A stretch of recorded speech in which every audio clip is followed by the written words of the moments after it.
Hi, welcome back to my YouTube channel. So we are ಒಗೆ ಕನ್ನಡ ಏನಿದೆ communication paper, so 35 marks ಇರುತ್ತೆ ಅದಕ್ಕೆ. So already ನಮ್ಮ YouTube ಚಾನಲ್ಲಿ ಪಾರ್ಟ್ 1 ಡಿಸ್ಕಷನ್ ಆಗಿದೆ. ಸೊ ಯಾರು ನೋಡಿಲ್ಲ ಅದು ಹೋಗಿ ಚೆಕ್ ಮಾಡಿ. ಸೊ ಅದು ನೆಕ್ಸ್ಟು ಇದಾಗಿರುತ್ತೆ. ಸೊ ಅದರಲ್ಲಿ ಗುಣಿತಾಕ್ಷರಗಳು ಅರ್ಥ ನೋಡೋದಾದರೆ, ವ್ಯಂಜನಕ್ಕೆ ಸ್ವರ ಸೇರಿದಾಗ ಆಗುವ ಅಕ್ಷರಕ್ಕೆ ಗುಣಿತಾಕ್ಷರ ಅಂತ ಕರಿತೀವಿ. ಸೊ ಈ ಒಂದು ವ್ಯಂಜನ ಏನಿದೆ, ಈ ವ್ಯಂಜನಕ್ಕೆ ಸ್ವರ ಸೇರಿದಾಗ ಆಗುವ ಅಕ್ಷರಕ್ಕೆ ನಾವು ಗುಣಿತಾಕ್ಷರ ಅಂತ ಕರಿತೀವಿ. ಈ ವ್ಯಂಜನಕ್ಕೆ ಆ ಇಂದ ಅವರೆಗೂ ನಾವು 13 ಸ್ವರಗಳು ಸೇರಿದರೆ 13 ಗುಣಿತಾಕ್ಷರಗಳಾಗಿರುತ್ತವೆ. ಆ್ಯಂಡ್ 34 ವ್ಯಂಜನಗಳಿಗೆ ತಲಾ 13 ಅಕ್ಷರಗಳು ಸೇರಿದಾಗ 442 ಒಂದು ಗುಣಿತಾಕ್ಷರಗಳಾಗುತ್ತವೆ. ಆ ಇಂದ ಅವರೆಗೂ ಸೊ ಇರುವಂಥದ್ದನ್ನು ನಾವು 13 ಸ್ವರಗಳು ಅಂತ ಕರಿತೀವಿ. ಸೊ ಆ 13 ಸ್ವರಗಳಿಗೆ 34 ವ್ಯಂಜನಗಳು ಏನಿದ್ದಾವೆ ಅವು ಸೇರಿದಾಗ ಸೊ ಟೋಟಲಿ 442 ಗುಣಿತಾಕ್ಷರಗಳು ಆಗುತ್ತವೆ ಅಂತ ಹೇಳಿ ಇಲ್ಲಿ ಹೇಳಿರೋವಂಥದ್ದು. ಅದೇ ರೀತಿ ಯೋಗವಾಹಕಗಳು 2 ಸೇರಿದರೆ 510 ಗುಣಿತಾಕ್ಷರಗಳನ್ನು ನಾವು ರಚಿಸಬಹುದು. ಸೊ ಟೋಟಲಾಗಿ 510 ಒಂದು ಗುಣಿತಾಕ್ಷರಗಳನ್ನು ನಾವು ರಚಿಸಬಹುದು. ಇನ್ನು ವ್ಯಂಜನಗಳು, ಸ್ವರಗಳು, ಗುಣಿತಾಕ್ಷರಗಳು. ಸೊ ಗುಣಿತಾಕ್ಷರಗಳು ಡೆಫಿನೇಷನ್ ಕೇಳಿದ್ರೆ, ವ್ಯಂಜನಗಳು ಪ್ಲಸ್ ಸ್ವರಗಳು ಸೇರಿ ಆಗುವ ಅಕ್ಷರಕ್ಕೆ ನಾವು ಗುಣಿತಾಕ್ಷರಗಳು ಅಂತ ಕರಿತೀವಿ. ಅಂದರೆ ಖಗೆ ಆ ಸೇರಿದ್ರೆ ಖ ಆಗುತ್ತೆ, ಆ್ಯಂಡ್ ಎರಡನೇ ಖಗೆ ಆ ಸೇರಿದ್ರೆ ಖ ಆಗುತ್ತೆ. ಸೊ ಖಗೆ ಈ ಸೇರಿದ್ರೆ ಕಿ ಆಗುತ್ತೆ, ಖಗೆ ಈ ಸೇರಿದ್ರೆ ಕಿ ಆಗುತ್ತೆ, ಖಗೆ ಹೂ ಕು ಆಗುತ್ತೆ. ಸೊ ಅದೇ ಥರನೇ ಹವ್ವರ್ಗು ಖವ್ವರ್ಗು ಸೊ ನಾವು ಈ ಒಂದು ಗುಣಿತಾಕ್ಷರಗಳನ್ನು ನೋಡಬಹುದಾಗಿರುತ್ತೆ. ನೆಕ್ಸ್ಟು ಸೊ ಸಂಯುಕ್ತ ಅಕ್ಷರಗಳು ಅಥವಾ ದ್ವಿತ್ವಾಕ್ಷರಗಳು ಅಥವಾ ಒತ್ತಕ್ಷರಗಳು ಅಂತ ಕರಿತೀವಿ. ಸೊ ಅಂದರೆ 2 ಅಥವಾ 2ಕ್ಕಿಂತ ಹೆಚ್ಚು ವ್ಯಂಜನಗಳಿಗೆ ಒಂದು ಸ್ವರ ಸೇರಿ ಆಗುವ ಅಕ್ಷರಕ್ಕೆ ನಾವು ಸಂಯುಕ್ತ ಅಕ್ಷರ ಅಂತ ಕರಿತೀವಿ. ಸಂಯುಕ್ತ ಅಕ್ಷರ ಅಂತಂದರೆ 2 ಅಥವಾ 2ಕ್ಕಿಂತ ಹೆಚ್ಚು ವ್ಯಂಜನಗಳು ಸೇರಿ ಒಂದು ಸ್ವರ ಸೇರಿ ಆಗುವ ಒಂದು ಅಕ್ಷರಕ್ಕೆ ಸಂಯುಕ್ತ ಅಕ್ಷರ ಅಂತ ಕರಿತೀವಿ. ಅದರಲ್ಲಿ 2 ವಿಧ ಇರುವಂಥದ್ದು, ಒಂದು ಸಜಾತಿ ಸಂಯುಕ್ತಾಕ್ಷರ, ಇನ್ನೊಂದು ವಿಜಾತಿ ಸಂಯುಕ್ತಾಕ್ಷರ. ಒಂದು ವ್ಯಂಜನಕ್ಕೆ ಅದೇ ಜಾತಿಯ ವ್ಯಂಜನ ಸೇರಿದರೆ ಅದನ್ನು ನಾವು ಸಜಾತಿ ಸಂಯುಕ್ತಾಕ್ಷರ ಅಂತ ಕರಿತೀವಿ. ವಿಜಾತಿ ಸಂಯುಕ್ತಾಕ್ಷರ ಅಂತಾರೆ ವ್ಯಂಜನಕ್ಕೆ ಬೇರೆ ಜಾತಿಯ ಒಂದು ಒತ್ತಕ್ಷರ ಸೇರಿದಾಗ ಅಥವಾ ವ್ಯಂಜನ ಸೇರಿದಾಗ ಅದನ್ನು ನಾವು ವಿಜಾತಿ ಸಂಯುಕ್ತಾಕ್ಷರ ಅಂತ ಕರೆಯೋದನ್ನು ನಾವು ನೋಡ್ತೀವಿ. ಅಂದರೆ ಎಕ್ಸಾಂಪಲ್ ನೋಡೋದಾದರೆ ಅಪ್ಪಗೆ ಪಾಗೆ ಪಾವತ್ತೆ ಇದೆ. ಸೊ ಇದನ್ನು ನಾವು ಸಜಾತಿ ಅಕ್ಷರ ಅಂತ ಕರಿತೀವಿ. ಅಕ್ಕ ಕಾಗೆ ಕಾವತ್ತೆ ಇರೋದ್ರಿಂದ ನಾವು ಇದನ್ನು ಸೊ ಸಜಾತಿ ಒಂದು ಸಂಯುಕ್ತಾಕ್ಷರ ಅಂತ ಕರಿಬಹುದು. ಆ್ಯಂಡ್ ವಿಜಾತಿ ಸಂಯುಕ್ತಾಕ್ಷರಕ್ಕೆ ಒಂದು ವ್ಯಂಜನಕ್ಕೆ ಬೇರೆ ಒತ್ತಕ್ಷರ ಅಥವಾ ಬೇರೆ ವ್ಯಂಜನ ಸೇರಿದರೆ ಅದನ್ನು ವಿಜಾತಿ ಸಂಯುಕ್ತಾಕ್ಷರ ಅಂತ ಕರಿಬಹುದು. ಉಷ್ಣ. ಸೊ ಇಲ್ಲಿ ಶಾಗೆ ಶಾವತ್ತಿದ್ದರೆ ಅದನ್ನು ನಾವು ಸಜಾತಿ ಅಂತ ಕರಿತೀವಿ, ಸಜಾತಿ ಸಂಯುಕ್ತಾಕ್ಷರ. ಸೊ ಇಲ್ಲಿರೋ ಅಂಥದ್ದು ಶಾಗೆ ನಾ ಇರೋದ್ರಿಂದ ಇದನ್ನು ನಾವು ಸೊ ವಿಜಾತಿ ಸಂಯುಕ್ತಾಕ್ಷರ ಅಂತ ಕರಿತೀವಿ. ಅದೇ ಥರ ಅಸ್ತ್ರಾಗೆ ರಾವತಿ ಇದೆ. ಸೊ ಹಾಗಾಗಿ ನಾವು ಇದನ್ನು ವಿಜಾತಿ ಸಂಯುಕ್ತಾಕ್ಷರ ಅದರಲ್ಲಿ ಕನ್ಸಿಡರ್ ಮಾಡ್ತೀವಿ. ನೆಕ್ಸ್ಟ್ ಕ್ವಶನ್, ಪದಗಳು. ಸೊ ಪದಗಳ ಬಗ್ಗೆ ನೋಡ್ತಾ ಹೋಗೋಣ. ಅದರಲ್ಲಿ ದೇಶೀಯ ಪದಗಳು ಮತ್ತು ಅನ್ಯ ದೇಶೀಯ ಪದಗಳು. ಸೊ ಅದರಲ್ಲಿ ಬೇರೆವೆಲ್ಲ ಬರ್ತವೆ. ಸೊ ಈ ಒಂದು ಅನ್ಯ ದೇಶೀಯ ಪದಗಳು ಏನಿದೆ, ಸೊ ಪ್ರೀವಿಯಸ್ VO ಎಕ್ಸಾಮಲ್ಲಿ ಈ ಒಂದು ಪಾರ್ಟಿಂದ ಕ್ವಶನ್ ಬಂದಿರೋವಂಥದ್ದು. ಸೊ ಹಾಗಾಗಿ ಇಂಪಾರ್ಟೆಂಟ್ ಆಗಿರುತ್ತೆ. ದೇಶೀಯ ಪದಗಳು ಅಂದರೆ ಆಯಾ ಮೂಲ ಅಂದರೆ ಸ್ವಂತ ಪದಗಳಿಗೆ ನಾವು ದೇಶೀಯ ಪದಗಳು ಅಂತ ಕರಿತೀವಿ. ಅದರಲ್ಲಿ ಉದಾಹರಣೆಗೆ ನೋಡೋದಾದರೆ ಸಂಖ್ಯಾವಾಚಕಗಳು ಅಂದರೆ 1ರಿಂದ 90 ಏನಿರುತ್ತೆ, ಸೊ ಅದನ್ನು ನಾವು ದೇಶೀಯ ಪದಗಳಲ್ಲಿ ಕನ್ಸಿಡರ್ ಮಾಡ್ತೀವಿ. ಮತ್ತು ದೇಹದ ಅಂಗಗಳು, ಇವಾಗ ನಮ್ಮ ದೇಶದ ಒಂದು ಪದಗಳಲ್ಲಿ ನಾವು ಸೊ ದೇಶೀಯ ಪದಗಳು, ಅನ್ಯ ದೇಶೀಯ ಪದಗಳು, ಪೋರ್ಚುಗೀಸ್ ಪದಗಳು, ಪಾರ್ಸಿ ಪದಗಳು, ಹೀಗೆ ಬೇರೆ ರೀತಿಯಲ್ಲಿ ನಾವು ನೋಡ್ತೀವಿ. ಸೊ ಅದರಲ್ಲಿ ದೇಶೀಯ ಪದಗಳಲ್ಲಿ ಈ ಸಂಖ್ಯಾವಾಚಕಗಳು ಯಾವುದನ್ನು ಸೂಚಿಸುತ್ತಲ್ಲ ಅದನ್ನು ನಾವು ದೇಶೀಯ ಪದಗಳು ಅಂತ ಕರಿತೀವಿ. ದೇಹದ ಅಂಗಗಳು ಅಂದರೆ ಕೈ, ತಲೆ, ಹೊಟ್ಟೆ, ಕಾಲು, ಬೆನ್ನು, ಸೊ ಈ ಥರ ಇರೋದನ್ನು ನಾವು ದೇಶೀಯ ಪದಗಳಲ್ಲಿ ಕನ್ಸಿಡರ್ ಮಾಡ್ತೀವಿ. ಇನ್ ಕೇಸ್ ಇವಾಗ ಎಕ್ಸಾಮಲ್ಲಿ ತಲೆ ಇದು ಯಾವ ಒಂದು ಪದ ಅಂದರೆ ಅನ್ಯ ದೇಶೀಯ ಪದನ, ಹಿಂದೂಸ್ತಾನಿ ಪದನ, ಆಂಗ್ಲ ಪದನ ಈ ಥರ ಕೇಳಿದ್ರೆ ಸೊ ಇದು ದೇಶೀಯ ಪದ ಆಗಿರುತ್ತೆ. ಆ್ಯಂಡ್ ವಿಭಕ್ತಿ ಪ್ರತ್ಯಯಗಳು ಪ್ರಥಮ, ದ್ವಿತೀಯ, ತೃತೀಯ, ಸೊ ಪಂಚಮಿ ಈ ಒಂದು ಇವೆಲ್ಲನೂ ದೇಶೀಯ ಪದಗಳಾಗಿರ್ತವೆ. ಸಂಬಂಧವಾಚಕಗಳು ಅಂದರೆ ಅಪ್ಪ, ಅಮ್ಮ, ಅಜ್ಜ, ಅಜ್ಜಿ, ಚಿಕ್ಕಮ್ಮ, ಭಾವ, ತಂಗಿ, ತಮ್ಮ, ಸೊ ಇದೆಲ್ಲನೂ ಸಹ ದೇಶೀಯ ಪದಗಳಾಗಿರ್ತವೆ. ಆ್ಯಂಡ್ ಸರ್ವನಾಮಗಳು ನಾನು, ಅವನು, ನೀನು, ಅವಳು, ಅದು, ಅವು, ಅವರು, ಸೊ ಇದೆಲ್ಲನೂ ಸರ್ವನಾಮಗಳು ಅಂತ ಏನು ಬರ್ತವೆ ಅವೆಲ್ಲ ದೇಶೀಯ ಪದಗಳು ಆಗಿರ್ತವೆ. ಆ್ಯಂಡ್ ಧಾತುಗಳು ತಿನ್ನು, ಹೋಗು, ಕೇಳು, ಬಿಡು ಈ ಥರ ಏನು ಧಾತು ಪದಗಳು ಬರ್ತಾವಲ್ಲ ಅದನ್ನು ನಾವು ದೇಶೀಯ ಪದಗಳು ಅಂತ ಕನ್ಸಿಡರ್ ಮಾಡ್ತೀರಿ.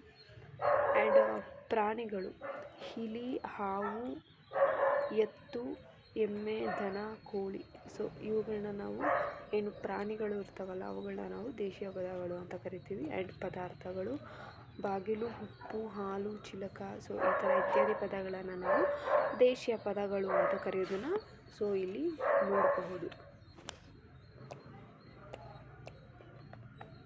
ಇನ್ನು ಅನ್ಯ ದೇಶಿ ಪದಗಳಲ್ಲಿ ಅದರಲ್ಲಿ ಸೊ 4 ಟೈಪ್ಸ್ ಬರುತ್ತೆ. ಹಿಂದೂಸ್ತಾನಿ ಪದಗಳು, ಆಂಗ್ಲ ಭಾಷೆ ಪದಗಳು, ಆ್ಯಂಡ್ ಪೋರ್ಚುಗೀಸ್ ಪದಗಳು, ಸಂಸ್ಕೃತ ಭಾಷೆಯಿಂದ ಬಂದ ಪದಗಳು ಅಂತ.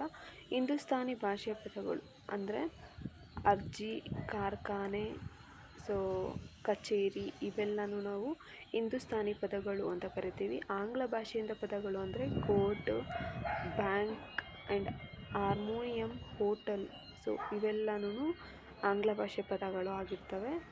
ಆ್ಯಂಡ್ ಪೋರ್ಚುಗೀಸ್ ಭಾಷೆಯಿಂದ ಬಂದಿರುವಂಥ ಪದಗಳು ಅಲಮಾರು, ಸಾಬೂನು, ಮೇಜು, ಸೊ ಇವೆಲ್ಲನೂ ನಾವು ಪೋರ್ಚುಗೀಸ್ ಪದಗಳು ಅಂತ ಕರಿತೀವಿ. ಮೇಜು ಕ್ವಶನ್ ಆಗಿರೋವಂಥದ್ದು.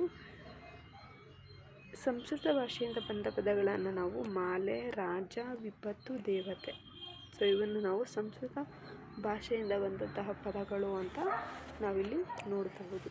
ಇನ್ನು ಅನ್ಯ ದೇಶಿ ಪದಗಳು. ಸೊ ಅನ್ಯ ದೇಶಿ ಪದಗಳು ಅಂತಂದರೆ ಸಂಸ್ಕೃತವನ್ನು ಹೊರತುಪಡಿಸಿ ಇತರೆ ಭಾಷೆಗಳಿಗಿಂತ ಕನ್ನಡ ಭಾಷೆಗೆ ಬಂದಿರೋ ಪದಗಳನ್ನು ನಾವು ಅನ್ಯ ದೇಶ ಪದಗಳು ಅಂತ ಕರಿತೀವಿ. ಸೊ ಸಂಸ್ಕೃತವನ್ನು ಬಿಟ್ಟು ಬೇರೆ ಭಾಷೆಗಳಿಂದ ನಮ್ಮ ಒಂದು ಕನ್ನಡ ಭಾಷೆಗೆ ಬಂದಿರೋದನ್ನು ನಾವು ಅನ್ಯ ದೇಶಿ ಪದಗಳು ಅಂತ ಕರಿತೀವಿ. ಸೊ ಎಕ್ಸಾಂಪಲ್ ನೋಡೋದಾದರೆ ಗ್ರೀಕ್ ಮತ್ತು ರೋಮನಿಂದ ಬಂದಿರುವಂಥ ಪದಗಳು ದಮ್ಮಂಡಿ, ಸೊ ಇದು ಕ್ವಶನ್ ಆಗಿದೆ. ದಮ್ಮಡಿ, ಧಮ್ಮು ಆ್ಯಂಡ್ ದಿನಾರ, ಗದ್ಯಾಣ, ಸೊ ಇವು ಇಷ್ಟೂ ಕ್ವಶನ್ ಆಗಿರೋವಂಥದ್ದು ಪ್ರೀವಿಯಸ್ ಎಕ್ಸಾಮಲ್ಲಿ. ಇವು ಇಷ್ಟೂ ಗ್ರೀಕ್ ಮತ್ತು ರೋಮನ್ ಪದಗಳಾಗಿರ್ತವೆ.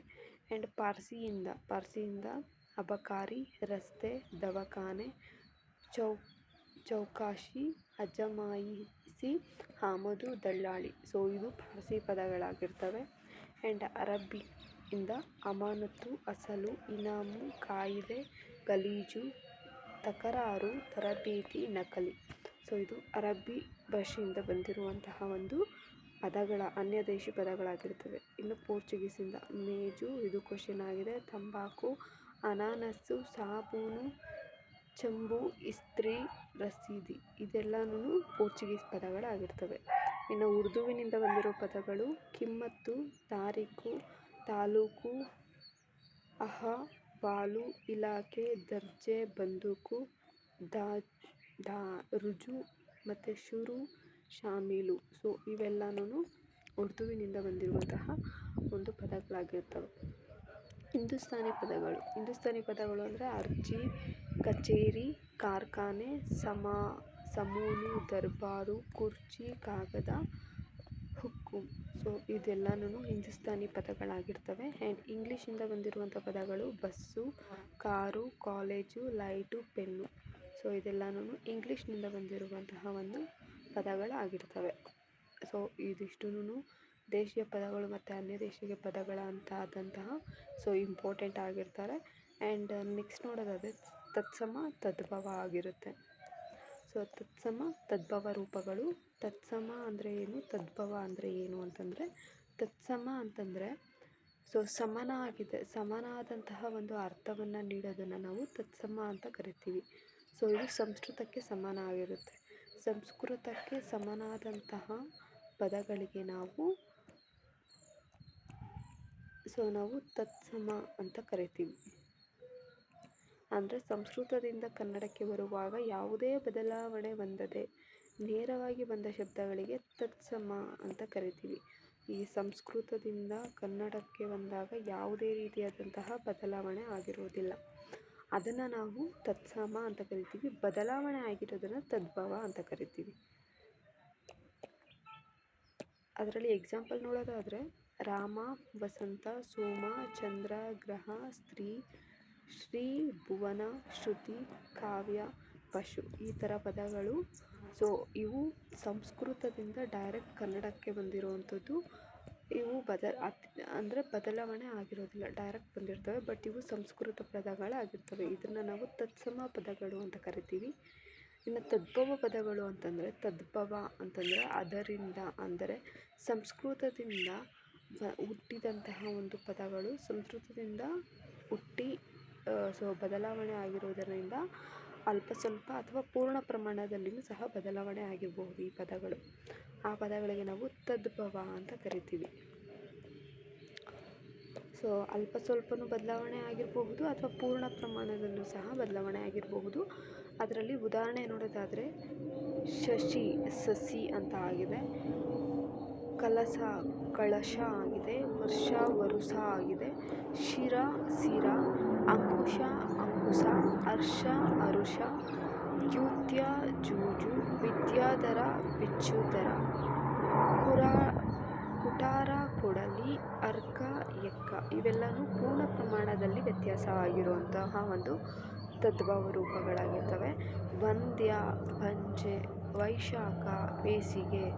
ಬದುಕೆ, ಹಾವುಗೆ. ವರ್ಣ, ಬಣ್ಣ. ಸೊ ಇದು ಎಲ್ಲನೂ ಪೂರ್ಣ ಪ್ರಮಾಣದಲ್ಲಿ ವ್ಯತ್ಯಾಸ ಆಗಿರುವಂಥ ಒಂದು ತದ್ಭವ ರೂಪಗಳಾಗಿರ್ತವೆ. ನೆಕ್ಸ್ಟು ಇನ್ನು 10th ತರಗತಿಯಲ್ಲಿ ಇದು ಬೇಸ್ಡ್ ಆನ್ ಇರುವಂಥದ್ದು DCRT ಒಂದು ಇಂಪಾರ್ಟೆಂಟ್ ಇದರಲ್ಲಿ ತೆಗೆದಿರುವಂತಹ ಒಂದು ತತ್ಸಮ ತದ್ಭವ ಪದಗಳಾಗಿರ್ತವೆ.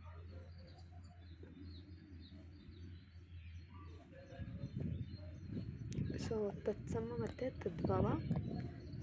ಅದರಲ್ಲಿ ನೋಡೋದಾದರೆ ಗ್ರಹ, ಗರ. ಕಾವ್ಯ, ಕಬ್ಜ. ಶಿರ, ಸಿರ. ದ್ಯೂತ್ಯ, ಜೂಜು. ಆ್ಯಂಡ್ ಕುಟಾರ, ಕೊಡಲಿ. ತಪಸ್ವಿ, ತವಸಿ. ಜಶ, ಜಶ. ವ್ಯಾಪಾರಿ, ವಿಹಾರಿ. ಬಣ್ಣ, ವರ್ಣ. ಪ್ರಸಾದ, ಅಸಾದ. ವೀರ, ವೀರ. ವಿಜ್ಞಾಪನೆ, ಭಿನ್ನಃ. ಸಮಂತ, ಸವಂತ. ಮುಖಶಾಲೆ, ಮುಗಸಾಲೆ. ದೀಪಿಕಾ, ದೀವಿಕಾ. ವಸಂತ, ಬಸಂತ. ಸಸಿ, ಶಶಿ, ಸಸಿ. ಕಲಶ, ಕಲಾಸ. ವಂದ್ಯ, ವಂಜೆ. ಪದುಕ, ಹಾವುಗೆ. ದೃಷ್ಟಿ, ದಿಟ್ಟಿ. ಪಟ್ಟಣ, ಪತ್ತನ. ಕೋಕಿಲ, ಕೋಗಿಲೆ. ಬ್ರಹ್ಮ, ಬೊಮ್ಮ. ಧೃತ್ಯ, ದತರ. ಯಜ್ಞ, ಜನ್ಯ. ಸುದೆ, ಸೂದೆ. ದಟ್ಟ, ದಡಿ. ಅಮೃತ, ಅಮೃತ್ಯ. ಧರ್ಮ, ಧರುಮ, ಧಮ್ಮ. ಶ್ರೀ, ಸಿರಿ. ತತ್ಸಮದಲ್ಲಿ ಶ್ರೀ ಅಂತ ಕರೆದ್ರೆ ತದ್ಭವದಲ್ಲಿ ಸಿರಿ ಆಗುತ್ತೆ ಅದು. ಅಂಕುಶ, ಅಂಕುಶ. ವಿದ್ಯಾಧರ, ಬಿಜ್ಜುಧರ. ಅರ್ಕ, ಎಕ್ಕ. ವಂಶ, ಭಂಜ. ಕಾರ್ಯ, ಕಬ್ಜ. ಸಂದೇಹ, ಸಂದೇಹ. ಸಂದೇಯ. ಯುಗ, ಜುಗ್ಗ. ಯುದ್ಧ, ಜುಗ್ಧ. ಪ್ರತಿಹಾರಿ, ಪಡಿಯಾರಿ. ರಾಜ, ರಾಯ. ದಿಶೆ, ದಿಶಾ. ಕಣಿ, ಗಣಿ. ಪುಣ್ಯ, ಹೊನ್ನು. ಚಂದ್ರ, ಚಂದಿರ. ವರ್ಷ, ವರುಷ. ವೈಶಾಖ, ಬೇಸಿಗೆ. ಚಿರ, ಸೀರೆ. ಸ್ಥಾನ, ತಾಣ. ವ್ಯಯ, ಬಿಯ. ಪಕ್ಷಿ, ಹಕ್ಕಿ. ಅಂಗಳ, ಅಂಕಣ, ಆರ್ಯ, ಅಜ್ಜ, ಕವಿ, ಕಬ್ಬಿಗ. ಇದು ಕ್ವಶನ್ ಆಗಿದೆ. ವಿಜ್ಞಾನ, ಭಿನ್ನಾಣ, ಶುನಕ, ಸುಣಗ,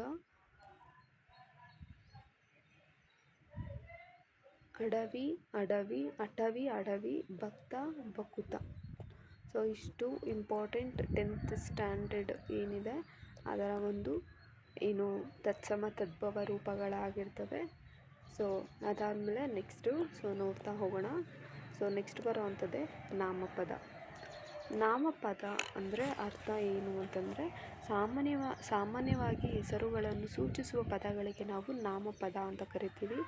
ಉದಾಹರಣೆಗೆ ವ್ಯಕ್ತಿ, ವಸ್ತು, ಸ್ಥಳ, ಪ್ರಾಣಿ ಅಥವಾ ಪಕ್ಷಿ. ಸಾಮಾನ್ಯ ಹೆಸರುಗಳನ್ನು ಸೂಚಿಸುವ ಪದಗಳಿಗೆ ನಾವು ನಾಮಪದ ಅಂತ ಕರಿತೀವಿ. ಓಕೆ. ಆ್ಯಂಡ್ ವ್ಯಕ್ತಿ ಅಂದರೆ ಸತೀಶ ಆಗಿರಬಹುದು, ಆ್ಯಂಡ್ ಬೇರೆ ಯಾವುದಾದ್ರೂ ಹೆಸರಾಗಿರಬಹುದು, ವ್ಯಕ್ತಿಗಳ ಹೆಸರು.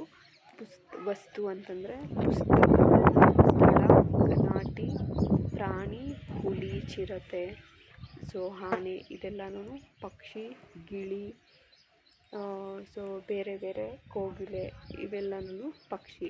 ಇವೆಲ್ಲನೂ ನಾವು ಸಾಮಾನ್ಯ ಹೆಸರುಗಳು ಸೂಚಿಸುವ ಪದಗಳನ್ನು ನಾಮಪದ ಅಂತ ಕರೆಯೋದನ್ನು ನಾವಿಲ್ಲಿ ನೋಡ್ಬೋದು. ಇನ್ನು ನಾಮ ಪ್ರಕೃತಿ ಅಂತಂದರೆ ನಾಮಪದದ ಮೂಲ ರೂಪಕ್ಕೆ ನಾವು ನಾಮ ಪ್ರಕೃತಿ ಅಂತ ಕರಿತೀವಿ. ನಾಮಪದದ ಮೂಲ ರೂಪ ಏನು ಅಂತ ಕ್ವಶನ್ ಕೇಳಿದ್ದಾರೆ ಪ್ರೀವಿಯಸ್ಸು, ಅದನ್ನು ನಾವು ನಾಮ ಪ್ರಕೃತಿ ಅಂತ ಕರಿತೀವಿ.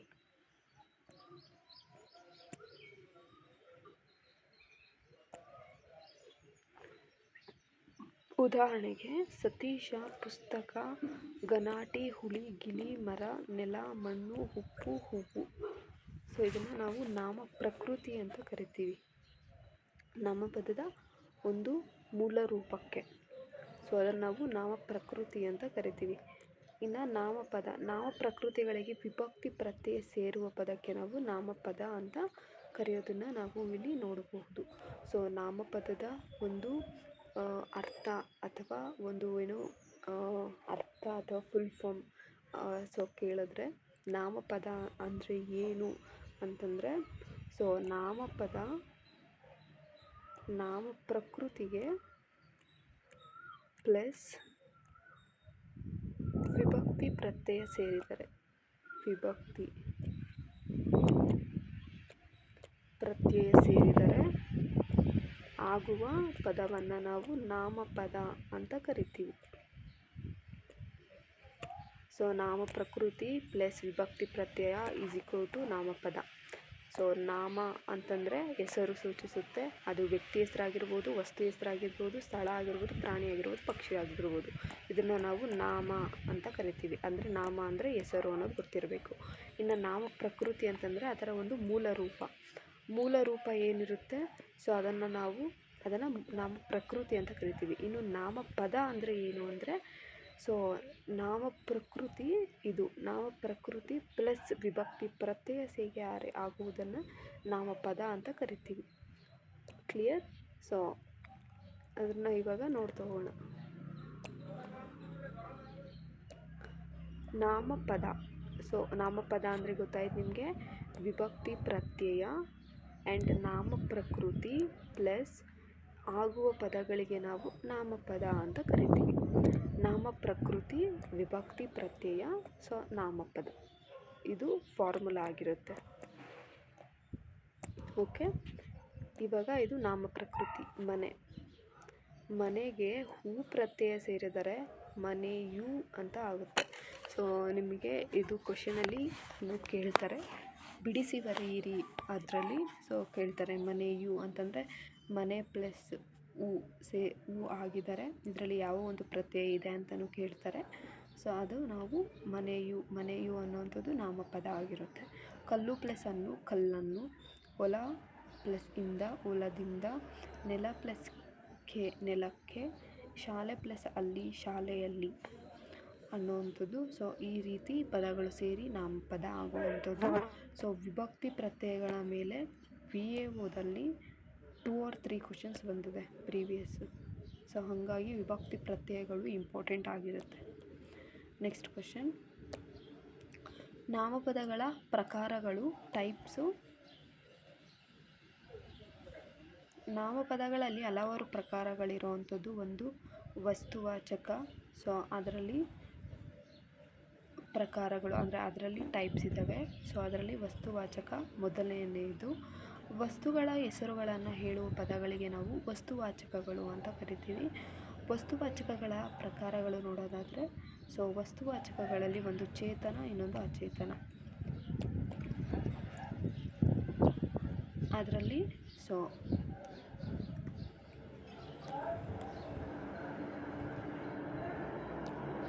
ಅಂಕಿತನಾಮ, ರೂಢನಾಮ, ಅನ್ವರ್ತನಾಮ 3 ರೀತಿಯಲ್ಲಿ ನೋಡಬಹುದು. ಚೇತನ ವಸ್ತುಗಳು ಅಂದರೆ ಜೀವ ಇರುವಂಥದ್ದು, ಉದಾಹರಣೆಗೆ ಮನುಷ್ಯ, ಪ್ರಾಣಿ, ಪಕ್ಷಿ ಆಗಿರುತ್ತೆ. ಅಚೇತನ ವಸ್ತುಗಳು ಅಂದರೆ ಜೀವ ಇಲ್ಲದೆ ಇರುವಂಥದ್ದು, ನೆಲ, ಜಲ, ಹಣ್ಣು, ಕಾಯಿ, ಮನೆ, ಬೆಟ್ಟ ಆಗಿರುತ್ತೆ. ಸೊ ಚೇತನ ವಸ್ತುಗಳು, ಅಚೇತನ ವಸ್ತುಗಳು ಕ್ಲಿಯರ್ ಆಯಿತು. ಇನ್ನು ಇದರಲ್ಲಿ ಅಂಕಿತನಾಮ, ರೂಢನಾಮ ಮತ್ತು ಅನ್ವರ್ತನಾಮ ನೋಡೋದಾದರೆ, ಸೊ ಅದರಲ್ಲಿ ಅಂಕಿತನಾಮ ಅಂದರೆ ಇಟ್ಟ ಹೆಸರುಗಳಿಗೆ ನಾವು ಅಂಕಿತನಾಮ ಅಂತ ಕರಿತೀವಿ. ಇವಾಗ ಯಾವ ಹೆಸರು, ಇವಾಗ ನಮ್ಮ ಹೆಸರಾಗಿರ್ಬೋದು, ನಿಮ್ಮ ಹೆಸರಾಗಿರ್ಬೋದು, and Kaveri, Nakula, Himalaya, and Shankara, Bengaluru, Anjali, Manjula. So ಇದೇ ರೀತಿ ತುಂಬ ಹೆಸರು ಇವಾಗ ನಿಮ್ಮದಾಗಿರಬಹುದು, ಅಂಕಿತನಾಮಗಳಿರ್ತಾವಲ್ಲ ಅವೆಲ್ಲನೂ ನಾವು ಅಂಕಿತನಾಮ ಅಂತ ಕರಿತೀವಿ. ಇನ್ನು ರೂಢನಾಮ ಅಂದರೆ ರೂಢಿಯಿಂದ ಬಂದಿರುವಂತಹ ಹೆಸರುಗಳನ್ನು ನಾವು ರೂಢನಾಮ ಅಂತ ಕರಿತೀವಿ. ನದಿ, ಯಾವ ನದಿ ಅಂತಂದರೆ ಅದನ್ನು ನಾವು ಅಂಕಿತನಾಮ. ಕಾವೇರಿ ನದಿ ಅಂತಂದರೆ ಸೊ ಅದನ್ನು ನಾವು ಅಂಕಿತನಾಮ ಅಂತ ಕನ್ಸಿಡರ್ ಮಾಡ್ತೀವಿ. ಜನರಲಾಗಿ ತೊಗೊಂಡ್ರೆ ನದಿ, ಯಾವ ನದಿ ಬೇಕಾದರೂ ಆಗಿರ್ಬೋದು, ಅದನ್ನು ನಾವು ಎಲ್ಲ ನದಿಗಳನ್ನೂ ನಾವು ನದಿ ಅಂತಲೇ ಕರಿತೀವಿ. ಸ್ಪೆಸಿಫಿಕ್ ಹೆಸರು ಹಿಡಿದು ಕರೆದ್ರೆ ಅದನ್ನು ಅಂಕಿತನಾಮ. ಇನ್ನು ಜನರಲಿ ಕರೆದ್ರೆ ನಾವು ಅದನ್ನು ರೂಢನಾಮ. ಪರ್ವತ, ಯಾವ ಪರ್ವತ ಬೇಕಾದ್ರೂ ಆಗಿರ್ಬೋದು. ಸೊ ಸ್ಪೆಸಿಫಿಕ್ಕಾಗಿ ಹಿಮಾಲಯ ಪರ್ವತ ಅಂತಂದರೆ ಅದನ್ನು ನಾವು ಅಂಕಿತನಾಮ ಅಂತ ಕರಿತೀವಿ. ಮನುಷ್ಯ, ಆಮೇಲೆ ಹೆಂಗಸು, ಮರ, ದೇಶ, ಯಾವ ದೇಶ ಅಂತ ಹೇಳಿದ್ರೆ ಅದನ್ನು ನಾವು ಅಂಕಿತನಾಮ ಅಂತ ಕರಿತೀವಿ. ಇಂಡಿಯಾ, ಸೊ ಇಂಡಿಯಾ ಇದು ಅಂಕಿತನಾಮ. USA ಅಥವಾ ಅಮೇರಿಕಾ ಇದು ಅಂಕಿತನಾಮ. ದೇಶ ಅಂದರೆ ನಮ್ಮ ಒಂದು ಇದರಲ್ಲಿರುವಂಥ ಎಲ್ಲ ದೇಶಗಳು ಇನ್ ಜನರಲಿ ಬಂದ್ಬಿಡುತ್ತೆ. ಸೊ ಅದನ್ನು ರೂಢನಾಮ ಅಂತ ಕರಿತೀವಿ. ಇನ್ನು ಅನ್ವರ್ತನಾಮ, ಅರ್ಥಕ್ಕೆ ಅನುಗುಣವಾಗಿ ಬಂದಿರುವ ಹೆಸರುಗಳನ್ನು ನಾವು ಅನ್ವರ್ತನಾಮ ಅಂತ ಕರಿತೀವಿ. ಅಂದರೆ ವ್ಯಾಪಾರ ಮಾಡೋರನ್ನ ವ್ಯಾಪಾರಿ, ಅಂದರೆ ಕಾಲು ಕುಂಟಗಿರೋರನ್ನ ಕುಂಟ, ಆ್ಯಂಡ್ ರೋಗ ಬಂದಿರೋರಿಗೆ ರೋಗಿ, ಅಂದರೆ ವೈದ್ಯಕೀಯ ಕೆಲಸ ಮಾಡೋರಿಗೆ ವೈದ್ಯೆ, ಸೊ ಕುಂಟ ಹೇಳಿದೆ. ಮತ್ತು ಕಿವಿ ಕೇಳಿಸ್ದೇ ಇರೋರಿಗೆ ಕಿವುಡ, ವಿದ್ವಾಂಸ, ಮೂಗ ಅಂತಂದರೆ ಮಾತಾಡೋಕ್ಕೆ ಬರದೇ ಇರೋರನ್ನ ಮೂಗ, ಹೇಳವ, ವಿದ್ವಾಂಸ, ಆ್ಯಂಡ್ ಶಿಕ್ಷಕ, ಟೀಚ್ ಮಾಡೋರನ್ನ ಶಿಕ್ಷಕ, ವಿದ್ಯಾರ್ಥಿ, ಕವಿ, ಆ್ಯಂಡ್ ಚಾಲಕ, ನಿರ್ವಾಹಕ, ಸೈನಿಕ, ಪೂಜಾರಿ, ಸಿಂಪಿಗ, ರೈತ.